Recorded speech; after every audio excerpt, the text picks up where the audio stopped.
Muy buenas noches, Mabel.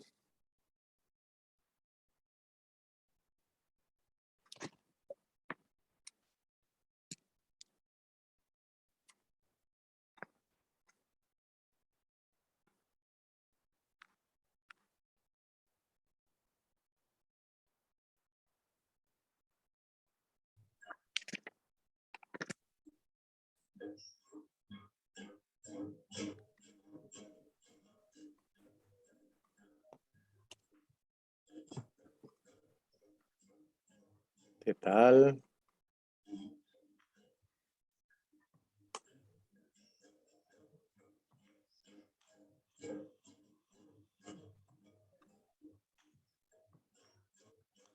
Hola, profe.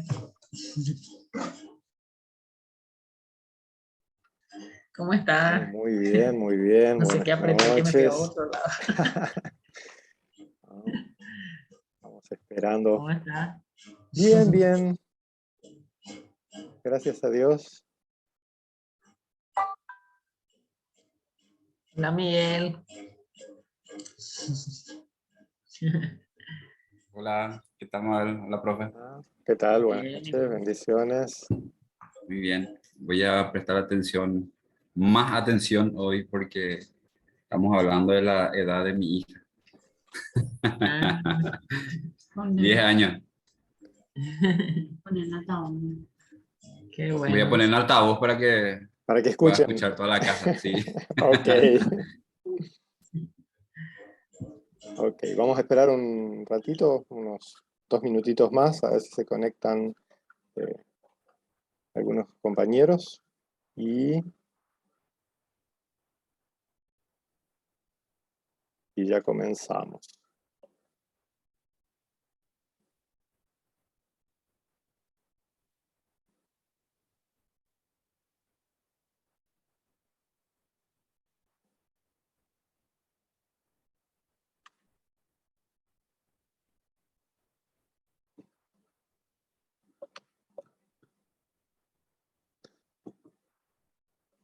¿Quedó alguna pregunta, alguna duda de la clase pasada?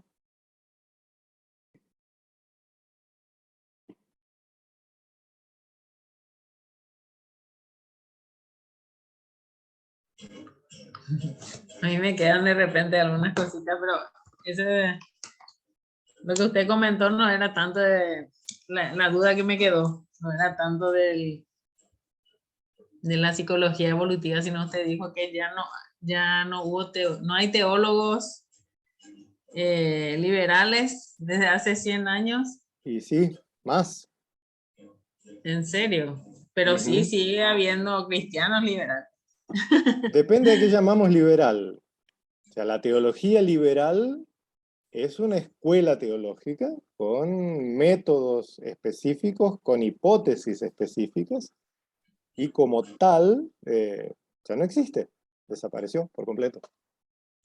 La Primera Guerra Wow. Mundial fue el fracaso total de la teología liberal. El- ¿Por qué? ¿Por qué, profe? Porque la teología liberal parte del iluminismo, o sea, inicia en el iluminismo francés y alemán, que toma como punto de referencia el constante progreso de la sociedad.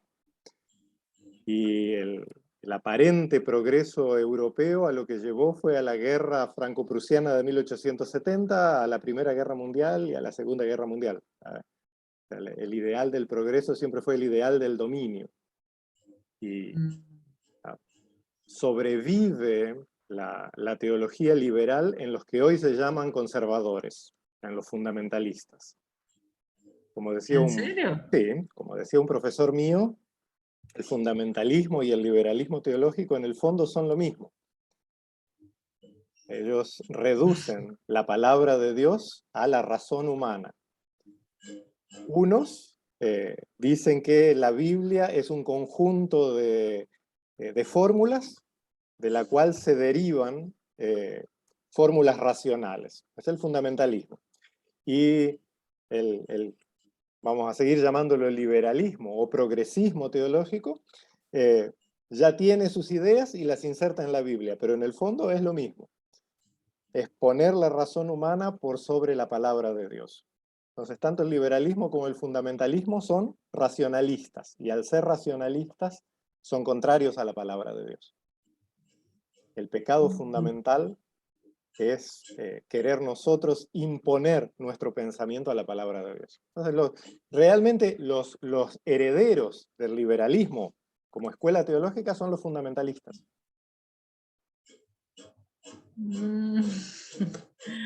Qué cosas. La moral por sobre la fe. Siempre va a ser eso. Que hay un conjunto de reglas a cumplirse. Si yo me visto así, si yo hablo así, si sigo a tal predicador, si compro tal o cual libro, entonces soy cristiano. Siempre ley, nunca evangelio. En cambio, el camino del evangelio es otro. No hay nada que yo pueda hacer, no hay nada que yo pueda dar, ¿no? Y no solo de la canción para afuera, sino realmente confiar en que Cristo ya hizo todo, y no importa qué es lo que yo haga, no importa a dónde que yo vaya, mi seguridad depende de Cristo y no de mí. En el momento en que yo puse alguna pizquita de mí, anulé el evangelio. Y para eso tengo que...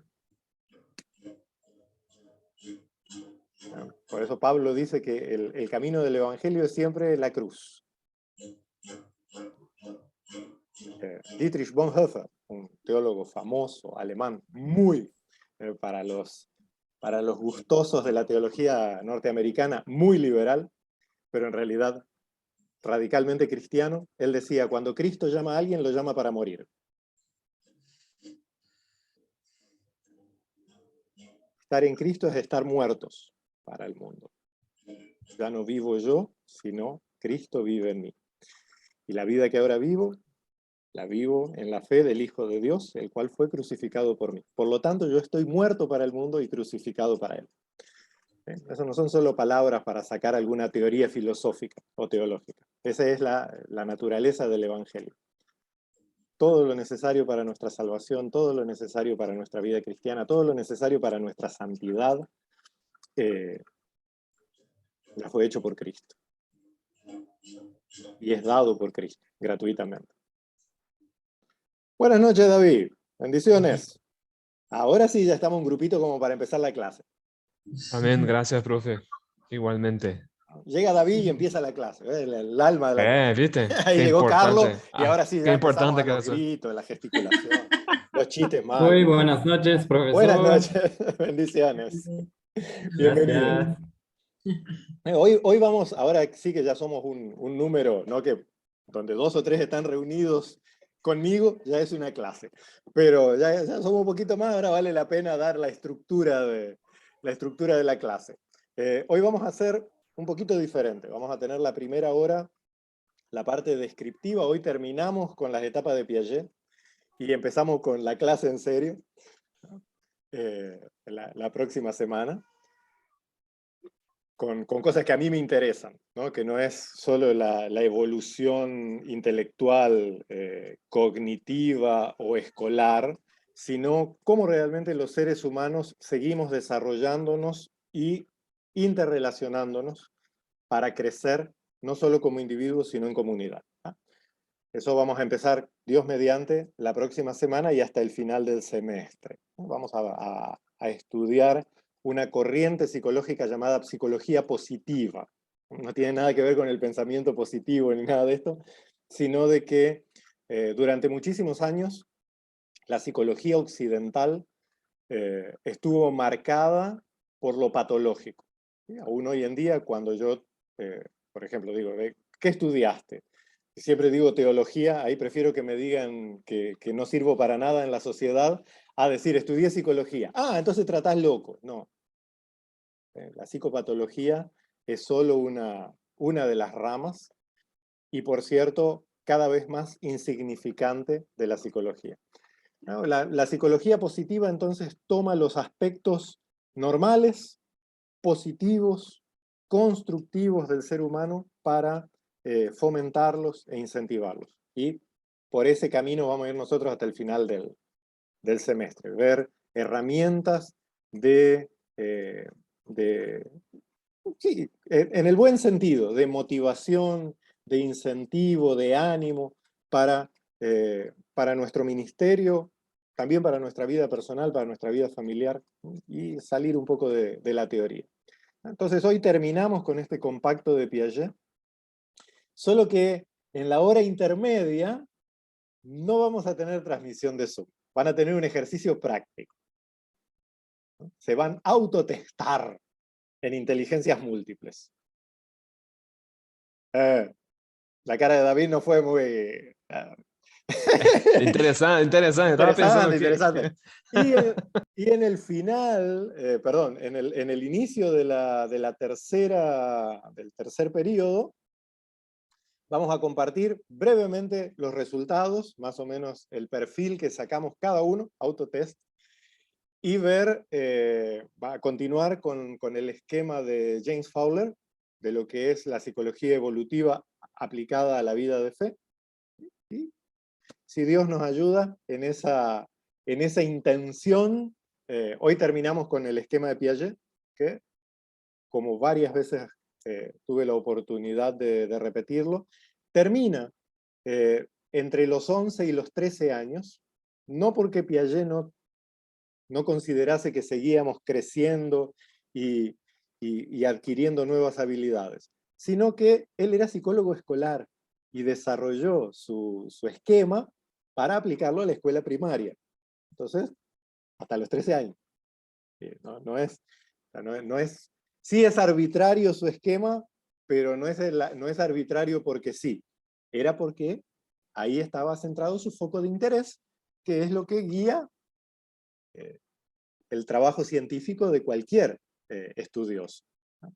Elige un objeto de estudio y estudia eso. Entonces, hoy terminamos con la última etapa del esquema de Piaget, y a partir de la semana que viene vamos a empezar un poco con la psicología adulta, pero nos vamos a desviar de lo patológico, de lo malo, de la locura, para analizar los aspectos de psicología positiva y cómo ellos pueden ayudarnos a nosotros a mejorar aspectos de nuestra vida individual, familiar y congregacional. Ese es el plan. El hombre propone y Dios dispone. Así que veremos a dónde nos lleva Dios. Pero en principio, el plan es ese. Y sin más vueltas por hoy, vamos a iniciar con el tema que nos trata. La etapa de las operaciones formales. Solo para resumir, Piaget dividió la evolución infantil en 4 etapas. Una primera etapa de 0 a 24 meses, que llama de etapa sensorio-motriz, sensorio-motora, sensorial y de motricidad, no importa cómo lo traduzcamos. Básicamente se trata del desarrollo de la sensibilidad del cuerpo y de las habilidades motrices.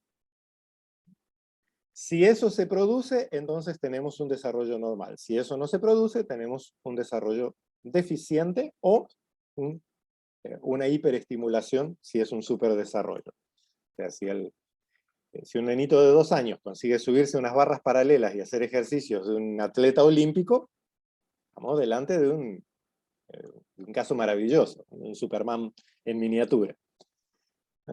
Tenemos el parámetro y lo que se desvía de ese parámetro es, vamos a decir, fuera de la regla, no vamos a llamar anormal. Segunda etapa es la etapa preoperativa o preoperacional, donde esos sentidos físicos y esas habilidades motrices se van ampliando para ampliar, a su vez, la percepción del mundo del niño. Y esto va de los 3 hasta los 6 años, lo que básicamente coincide con las etapas de la educación inicial, prejardín, jardín, preescolar, inclusive hasta primer grado. Básicamente este es el compacto de la edad abarcada. Si los niños y niñas tienen la capacidad ya de hablar, de hilar algunas ideas básicas, de llamar las cosas por su nombre, de manejar su cuerpo, de controlar sus necesidades y algunos aspectos de su carácter, entonces decimos que está dentro del parámetro. Si no, para arriba o para abajo, está fuera del parámetro. Después, entrada en la etapa escolar propiamente, de los 7 hasta los 11 años, o más o menos, por ahí, entre lo que va entre el primero y el cuarto grado, Piaget habla de las operaciones concretas. Ya hay un pensamiento, pensamiento lógico, una cognición compleja, pero todavía dependiente de sensaciones concretas. El ejemplo machacante que les di una y otra vez del famoso chiste del Chavo, de si yo tengo 2 naranjas y me quito una, ¿cuántas me queda? Y no sé, porque me lo sabía con manzanas, ¿no? Entonces la idea ya es un encadenamiento de ideas abstractas, o sea, una cognición lógica, pero aún dependiente de un sustrato, de un sustento sensible para, digamos, para anclar ese conocimiento, esa cognición, ¿no? Una muy simple para los que tienen nenitos chiquitos o han tenido hace poco, cuando un niñito chiquito está aprendiendo las primeras nociones de cálculo, por ejemplo, lo más normal es usar los dedos, ¿sí? Y ponen los 10 deditos así, y dicen, si yo tengo 10 dedos y saco 5, y ahí empieza, 1, 2, 3, 4, 5, ¿cuántos me quedan? 1, 2, 3, 4, 5. A nosotros como adultos que hacemos eso, probablemente si somos muy hábiles en matemática, ¿no? 10 menos 5, ya se necesita un cierto level, ¿no?, de matemática. Nos parece tan natural que nos resulta risueño, ¿no?, ver al nenito, pero nosotros también lo hicimos. Esto no es solo por no estar acostumbrados al cálculo, es porque necesitan ese anclaje en lo concreto. Pueden ser los dedos, pueden ser palitos, puede ser lo que sea, piedrita, pero en esta etapa de las operaciones concretas aún hay una necesidad de ese anclaje. El periodo o etapa que vamos a considerar hoy, el de las operaciones formales, ya trabaja con la abstracción completa. Tanto en lo que es cálculo como en el lenguaje, se puede ya hablar de una abstracción total, de una idea que no necesita de un anclaje sensible. Yo sé que la cuestión del número, del cálculo, es más fácil para captar la idea, pero también la cuestión del lenguaje. Por ejemplo, cuando pedimos una redacción, ¿no?, de niñitos de primero o segundo grado que recién aprenden a escribir, allí es obvio la razón por la cual es tan rudimentaria, porque ni siquiera saben escribir. Pero sí con niños un poquito más crecidos, si observamos, por ejemplo, temas de redacción, siempre van a ser relatos sobre eventos reales. Ayer mi mamá hizo chipa con mi abuela y tomaron harina de maíz, el almidón, lo que sea que se necesita, no sé la receta, pero van a contar cosas reales, cosas vividas. Ya en una etapa posterior, eso claro, depende del talento literario y todo lo demás, pero no hay problemas en crear situaciones puramente ficticias o puramente potenciales. ¿Por qué? Porque en la etapa de las operaciones formales ya se puede desligar la idea o la palabra del elemento concreto. Yo puedo contar una historia que quizás nunca existió. Puedo inventar, puedo ser sensible a la poesía. ¿Por qué? Porque ya la palabra por sí misma tiene sentido independiente de lo que representa en lo concreto. Entonces yo no necesito la experiencia sensible para captar la idea. Básicamente de eso se trata la etapa de las operaciones formales. El razonamiento se amplía, se hace generalista y pasa de ser solamente concreto o necesitado del anclaje sensible para lo abstracto y lo simbólico. Por eso no es solo la abstracción, sino lo simbólico, lo poético, las realidades imaginarias. Entonces, la persona pasa no solamente a comprender, sino a ser capaz de manipular las ideas y los conceptos, tanto reales como imaginarios. Ya no es... Profe, Sí. Si bien Piaget llegó hasta los 13 años, ¿los adultos estamos todavía en esa o digamos que hay otra más? ¿O nos quedamos ahí? Nosotros seguimos Seguimos ahí. creciendo, aprendiendo, modificando y siendo modificados. Por lo tanto, decir que solo por hacer cuentas y escribir redacciones ya llegamos al tope de nuestra evolución es depreciar bastante al ser humano. Aunque, con cómo están leyendo y redactando la muchachada de hoy, ya te hace dudar si no vamos para el otro lado. Pero, hablando sinceramente, somos seres constantemente en adaptación. Y en lo personal... Pero siempre dentro de las operaciones formales, o sea, no hay algo más, o sí hay. Es que Piaget se basó exclusivamente en algo escolar, en lo cognitivo, en cómo medir rendimiento escolar. Y nosotros somos mucho más que cognición. Nosotros somos deseo, somos sensibilidad, somos intuición. Entonces, evaluar al ser humano solo por ser capaz de hacer cuentas o de escribir de manera más o menos decente es muy poco para el ser humano. ¿Qué queda del arte? O inclusive en nuestro campo. La teología es una absoluta tontera para un esquema así. A lo sumo quedaría como un cuento, como fantasía.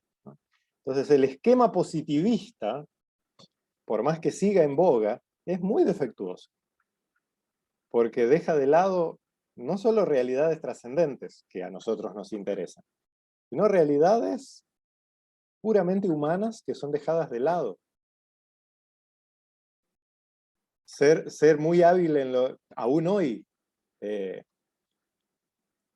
nos enoja, nos hiere que un futbolista gane millonadas y un doctor no gane nada. ¿Y cómo? Si un doctor es tan inteligente. Ah, sí, ponelo a patear una pelota, ponelo a levantar una pared. No sirven para nada. Ponelo a barrer su propia pieza. ¿Ah? Entonces, el esquema positivista solo toma en cuenta si podés, ¿no? Es más, estuve buscando, solo que eran demasiado complejos, no daba para un ratito de clase, que es lo que tenemos disponible, el famoso test de cociente intelectual, ¿no? Porque el padronizado tiene 260 preguntas y se calcula alrededor de 2 horas 10 minutos el tiempo padrón para hacerlo. Entonces vamos a dejarlo, si alguna vez tienen interés, se consigue en internet nomás. No hagan el de Facebook porque ese es una bola nomás. El verdadero. Y son operaciones de cálculo, es solo cálculo. Y solo hay 2 secciones de razonamiento geométrico. Sinceramente, yo varias veces lo hice, y mi IQ en ese esquema, el tradicional, el que se llama de Kruger-Perot, esos fueron los 2 teóricos que crearon ese coso. Yo mismo saco puntuación de 60, y lo he hecho 1000 veces. Ni con síndrome de Down se saca 60. Pero a mí la matemática me interesa poco y nada.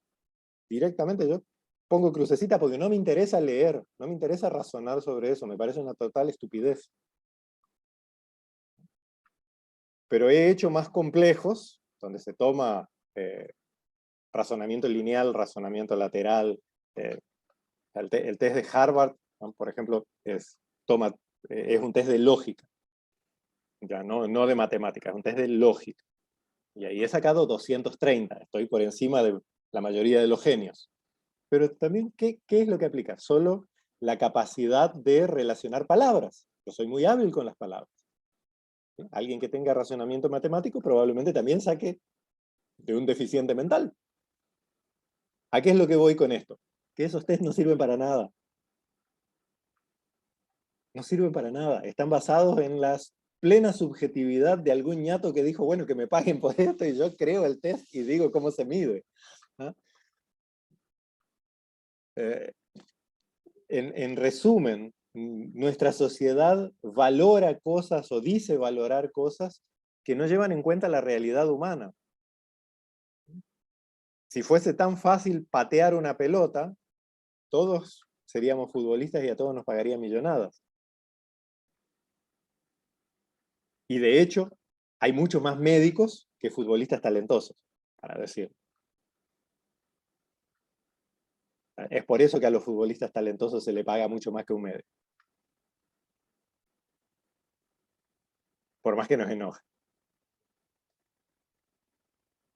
Pero esas cosas no son valoradas. Se nos enseña a valorar pruebas de matemática y lengua. Es más, creo que hablamos mismo en esta clase. Cuando tuvimos las restricciones por la pandemia, que se pasó a modalidad virtual 100%, yo todavía no tenía, mis niñitos no estaban en el ciclo primario, estaban en educación inicial, así que zafé de esa. Pero sí, por amigos, conocidos y todo, sé lo que vivieron. Y se redujeron las clases a prácticamente contenidos de matemática y castellano, y en el mejor de los casos, las mejores escuelas incluían guaraní y alguna que otra información de cultura general. Eso es conocimiento. Aprender a hacer cálculo y aprender reglas de gramática. Definitivamente no. Si llegamos al esquema de Piaget, o sea, si nos basamos exclusivamente en el esquema positivista de Piaget, claro, a los 13 años termina cualquier evolución humana. Pero cuando vemos la realidad humana, nos damos cuenta de que somos portadores de enormes bendiciones de Dios, de talentos infinitos, de habilidades que ni siquiera explotamos, y la mayoría de ellas frustradas por un sistema que lo único que valora es el cálculo y la redacción. Y hoy en día ni eso. Por eso quería llegar hasta acá, y la semana que viene vamos a estudiar otra cosa. Vamos a ver que los seres humanos tenemos potencialidades y habilidades que Dios nos ha dado que están mucho más allá que el esquemita de Piaget.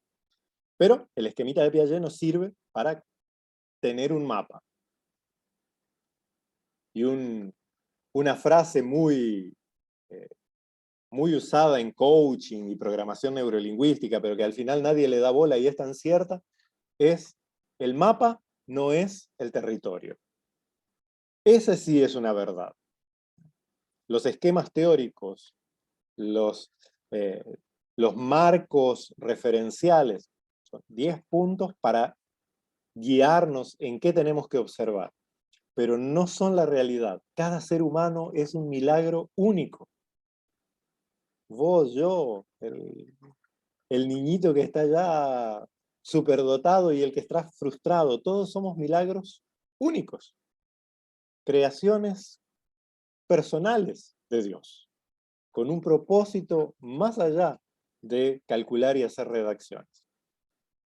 Y solo cuando vemos al ser humano así, somos capaces de ver más allá de cualquier esquema referencial, cualquiera. Inclusive los que vamos a ver en esta clase también son solo mapas, no son el territorio. El territorio somos nosotros, los seres humanos, y cada uno de nosotros es único, irrepetible y portador de un plan, ¿no? Eso que el bla bla bla de las 4 leyes espirituales, cuando lo agarramos en su profundidad, transforma nuestra visión del ser humano. Dios tiene un plan para tu vida. Eso no es bla bla bla, eso es verdad. Fuimos creados por Dios para un propósito. Decir eso solamente para captar adeptos es menospreciar la maravillosa y rica creación de Dios. Cuando empezamos a ver a cada ser humano, nos guste o no, concuerde con nosotros o no, viva de acuerdo a nuestros parámetros o no, como esa creación especial, personal, amorosa de Dios, nuestra visión de las otras personas cambia. Y empezamos a ver por detrás de las apariencias para ver esa potencialidad infinita que Dios puso en cada uno de nosotros. Y ese es el territorio. Los mapas nos pueden servir, pero como siempre discuto, yo que soy peleador, discuto con los conductores que vienen por calle Cervantes. Cuando se convierte en una de una cuadra llamada Andrés Gubetich, es de un solo sentido, que entra de Sacramento, una cuadra, no sé también a quién se le ocurrió eso. Pero los Uber y todo eso que vienen con su GPS, no le marca que ahí es contramano y se mandan nomás. Y ahí siempre estoy yo para pararme en el medio de la calle y decirle, ¿sabes qué? Esta acá es contramano. El mapa no es el territorio, solo conoce eso el habitante de Trinidad, o quien observa bien las señales de tránsito, pero quien viene con el mapita del GPS siempre le erra, porque no está actualizado. Y así es el ser humano. Con nuestros esquemas teóricos, siempre le vamos a errar si solo nos vamos por el mapa. Debemos ver más allá del parabrisas. Debemos ver a las personas como son. Entonces, ¿Cuáles son las 4 leyes espirituales, profesor? ¿A Dios... qué se refiere con eso? ¡Opa!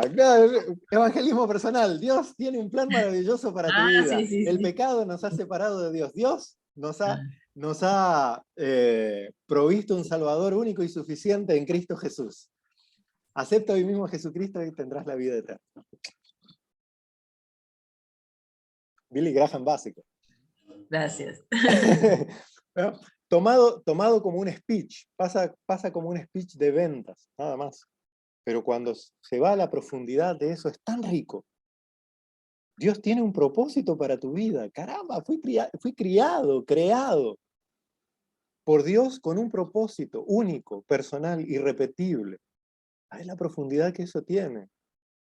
No importa qué tan lejos me haya ido, Dios tiene ese propósito en mi vida. Y si eso es verdad, caramba, qué transformador que es. Me fui allá a la loma de los quinotos, Dios seguramente no me quiere, no, Dios ya proveyó. El pecado nos separó de Dios, uy, no, estoy reventado. No, Dios ya proveyó un perfecto, único y suficiente Salvador. Vos no necesitas nada más que aceptarlo. Dicho como un speech, ¿cuántos se tardan? 10 segundos. Y los que hemos hecho evangelismo personal, especialmente eso de salir de 2 en 2 tipo testigos de Jehová, lo decís en menos de 10 segundos.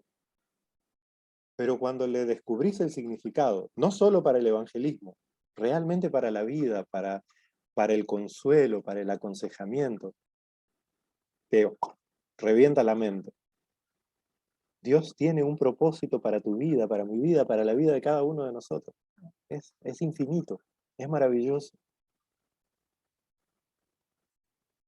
¿Qué daría yo porque cada cristiano y cada cristiana, y yo mismo, ver a las demás personas, sin importar si coincide conmigo, si no coincide conmigo, si ha hecho lo que a mí me parece bien o no. Verlo con esos ojos de Dios, que Dios los creó con un plan maravilloso para su vida. Me revienta la cabeza, ahí se te van todos los libritos legalistas, todos los esquemas de así debe ser la vida, así es la vida cristiana, se te va todo. Dios tiene un plan maravilloso para tu vida. Quizás te fuiste quién sabe dónde, pero Dios no desiste de su plan para tu vida. Una y otra vez te va a llamar, una y otra vez te va a atraer, una y otra vez te va a anunciar su plan de amor. Eso es transformador totalmente. Entonces, ahí Piaget, lo haces un bollito y Piaget, Freud, Vygotsky, vayan a comer pancho en la esquina. Ahí el único que vale es Jesús.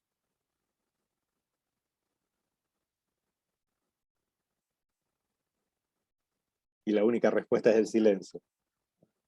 Ese es el silencio que vale.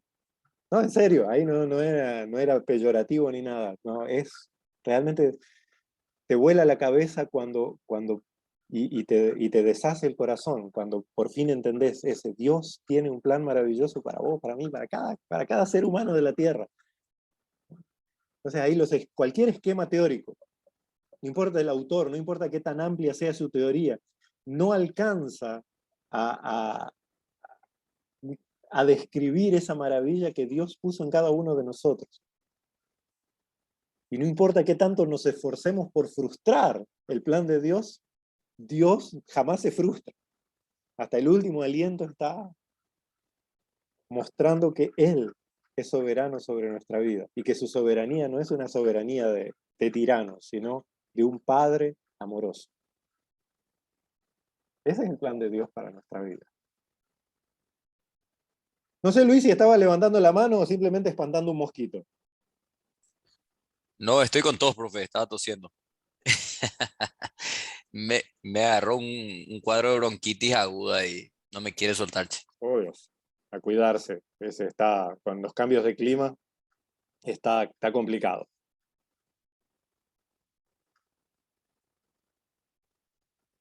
¿Comentarios sobre Piaget y el final de su esquema con solo calcular y manejar conceptos?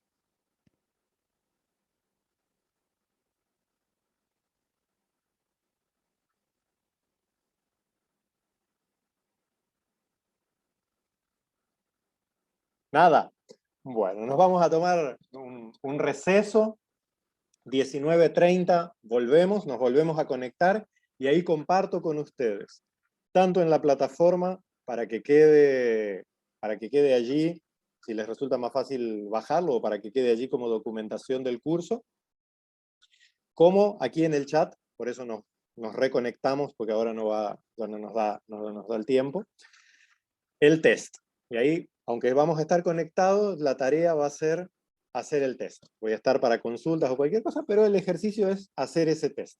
Y en el tercer bloque nos reconectamos para compartir algunos resultados y ver las cuestiones de aplicación de esto en el esquema de Fowler. ¿Comprendido? 19:30 por este mismo canal.